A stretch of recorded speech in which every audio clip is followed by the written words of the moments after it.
Right. Hi, everybody. My name is Brianna and this is Lydia. We are with the Mental Health and Wellness Peer Educator Program at CAPS, or the Counseling and Psychological Services. And if you're wondering how to reach CAPS, you can visit us at the second floor of the University Center at 2157, right when you walk out of the elevator or go up the stairs by the front desk. We are open Monday through Friday, 8 a.m. to 5 p.m. Our number is 313-593-5430. You can visit our main page on the UM-Dearborn website at umdearborn.edu/caps. You can email us at umdearborncaps, umdearborncaps@umich.edu. And whenever we're not open, you can reach our after hours crisis line at 1-855-275-1715. And so just kind of a brief overview, CAPS offers a variety of different services. The three main are confidential counseling with U of M Dearborn students. So this can be individual, couples, and group sessions. They do that as well.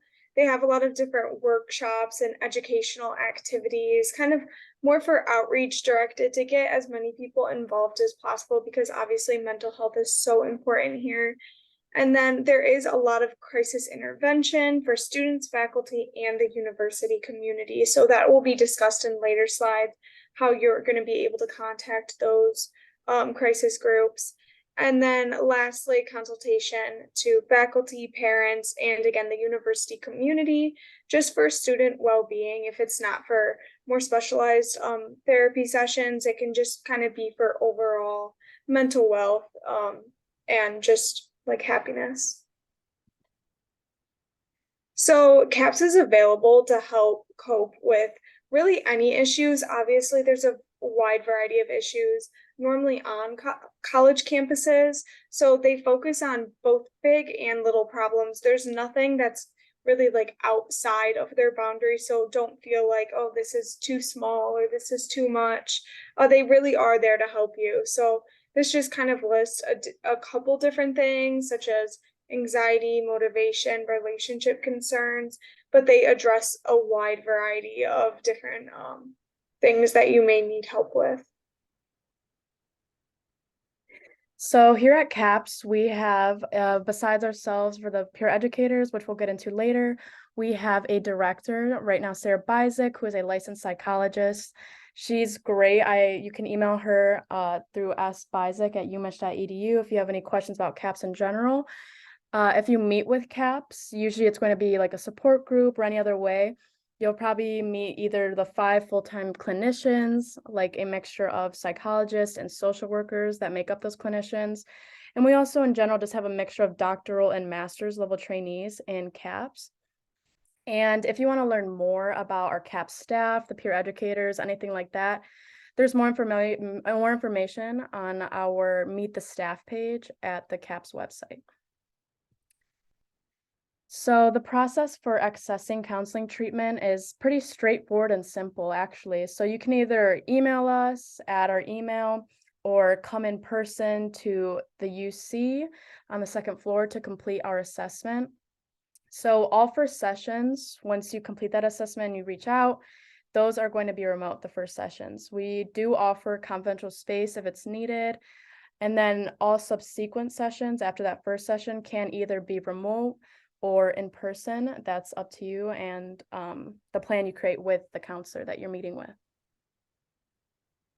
Yeah, so looking more on the kind of treatment that is provided, it's mostly short-term solution focused, but there isn't a session limit. So if you go past kind of that planned out short like term, you can continue on with whoever you are seeing. So treatment is really provided based on the student and their different needs and the support and help that they're going to need. So like I kind of said earlier, there's that group therapy where there's going to be a couple different people there with different people kind of running it. There's going to be individual counseling. There's a lot of educational workshops just to teach you more about different things just to be aware of for your mental health and the mental health of others around you. There's self-help tools such as emails that are sent out to kind of provide you with additional information. They do case management and just really any combination of above. So they really tailor the situation to what's most needed for the person that they're seeing. So the peer educator mental health and wellness, that's actually what me and Brianna are. We're just peer educators, so students that provide weekly wellness tables where we do different activities. We're there to answer any questions and just kind of de-stress as much as possible. We give out a lot of flyers there and like provide different dates coming up. We provide weekly mental health Monday workshops. So we actually record presentation, and that's going to be uploaded online where you can see a playlist with all of our different videos talking about specific concepts. And the program runs in the fall and winter semester. So it's going to be mostly when people are on campus. So for some additional CAPS resources and questions you may have, everything you're going to see right here is basically on the CAPS website on the sidebar titled Helpful Websites and Resources if you want to learn more. But just a quick summary. So Silver Cloud offers self-guided exercises to help users change beliefs and behaviors. And these are online self-guided exercises. On our helpful resource page, we have our YouTube playlist, like Lydia was saying, for our Mental Health Mondays. We have mindfulness moments on YouTube, self-care readings and videos, self-help evaluations, self-help phone apps, etc. We also have a referral database, which is also on our helpful resources page on our CAPS website, on the UM-Dearborn website. We also have a psychiatrist for CAPS clients. You can learn more about that by emailing CAPS. We also have psychological assessments for CAPS clients or DAS referrals, or the Disability and Accessibility Services that are in Fairlane. So one of our big wellness collaboratives is with JED and the Steve Fund National Campus Initiatives. So these are just surveys that we hand out to students every year, and they are just collecting, identifying opportunities to address emotional health, substance use, and suicide prevention efforts on campus. So on the graphic you can see on the left, you can see a general increase in people feeling little interest or pleasure in doing things, depressed, down, feeling tired with little energy, nervous, anxious, or on edge. And throughout those years, like I said, you can see a little increase in that. On the graphic on the right, you can see the amount of students below have reported engaging in non-suicidal self-injury have kind of gone back and forth, but steadily increasing. Experiencing suicidal ideation in the past year, a little bit of a decrease there. But the amount of people that are receiving mental health therapy in the past year, it kind of goes up and down. And with that, below, you can see that having a lifetime diagnosis of mental disorders, though, is steadily increasing. So it's kind of important that those people, we see a general increase with receiving mental health therapy as well, which is kind of what we're failing to see here. And then finally, on that graphic on the right, you can see at the bottom that having a current need for therapy has steadily increased as well. So that's what CAPS is here for. And that's what we're hoping to get more students outreach to come to CAPS and just kind of seek help for themselves, which is what we'll go over in later slides. Yeah, so this is just more infographics, kind of talking about UM-Dearborn and our campus, really emphasizing the need for focusing on mental health. So on the left is the percentage of respondents that screen positively for, and you can tell that like for major depressive, it's not an incredibly high rate, but it is a high rate, especially for being on a campus. Like depression overall, there's 40% in 2019, and it has been increasing to 42 in this past year or past 2 years. Anxiety as well has also seen that slight increase, and eating disorders have remained relatively stable, but focusing not only on the trend of it increasing, but just the rates of it are very high here on the campus. And it's really important to focus on that, especially with all the stressors involved in studying, having different schoolwork, tackling different jobs, and just being a commuter campus and the additional kind of stressors that may come from that. So on the right side is mental health related academic difficulties.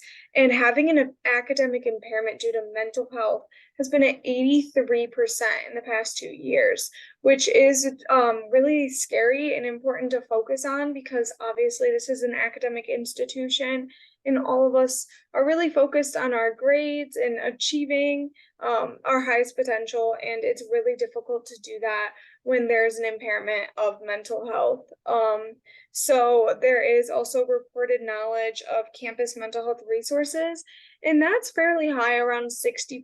But we'd love to just reach out to more people and make sure everyone on campus is aware of the resources available to them, especially these free resources that CAPS is providing in different ways they can improve their mental health. Lastly, for infographics, this is reporting personal stigmas about mental health. I think there's this really widespread idea, as seen on that bottom, that the public has a really high mental health stigma. And you can see those beliefs. Around 50% of respondents said that they think there is this stigma. And at the top, this is the amount of people that have that stigma on campus. So only 7% when it's perceived, that 49% for the public. It just shows that we're really working towards reducing that stigma and making it more easy and accessible for people to reach out when they really need that support and realize there is so many people on campus that are struggling. And if you're struggling, it shouldn't be something that you're ashamed of. And that's right. So first, you want to see what can you do to help others, since we've kind of helped you give the resources that CAPS has. But most importantly, like we'll go over on the next slide more in depth, is you need to care for yourself first, because you cannot, it's much harder to help other people if you yourself are not caring for yourself mentally, physically, any other way. And then when you do go to help people, do not feel obligated to talk them off the wall. And by that, we mean just don't feel obligated to put all that stress on your shoulders of everything they're dealing with, everything that they have.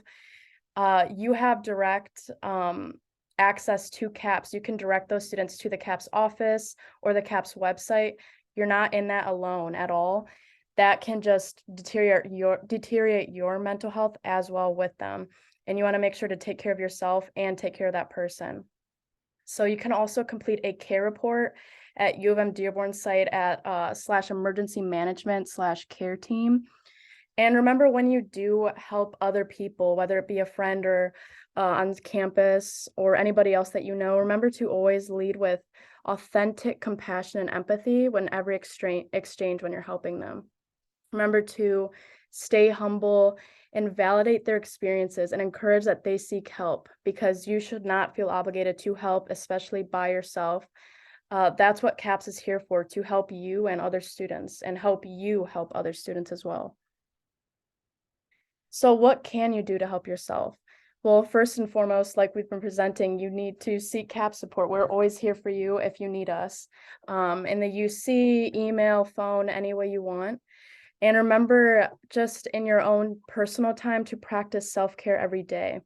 Remember to exercise, have fun, and laugh with friends, family, anybody that you can. Go out and do things that you would enjoy and things that bring you joy.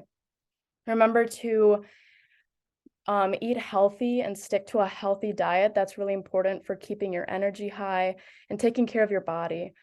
Remember also to sleep and relax and have a daily wind down routine, especially around studying and homework and tests. That's really important. Remember also to increase your healthy social and interpersonal skills and boundaries. Remember, setting a boundary is not selfish. You know what's best for you. So you should set boundaries for what you know you can and cannot do or do not want to do.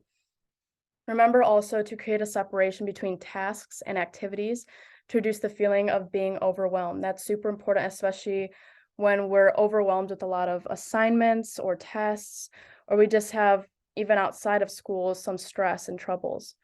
And remember to reduce the stressors by focusing on what you can control. And that's super important when you're dealing with anything academic or personal. Yeah, so thank you so much for listening to this presentation. I hope we could have provided you just with some more information if you didn't know specifics. And if you have any questions, please reach out to CAPS. There are emails there. You can go up to the office, like Brianna posted earlier, with those different resources and how to contact CAPS. There's a ton of different ways to do that. So I really recommend, and thank you all for watching.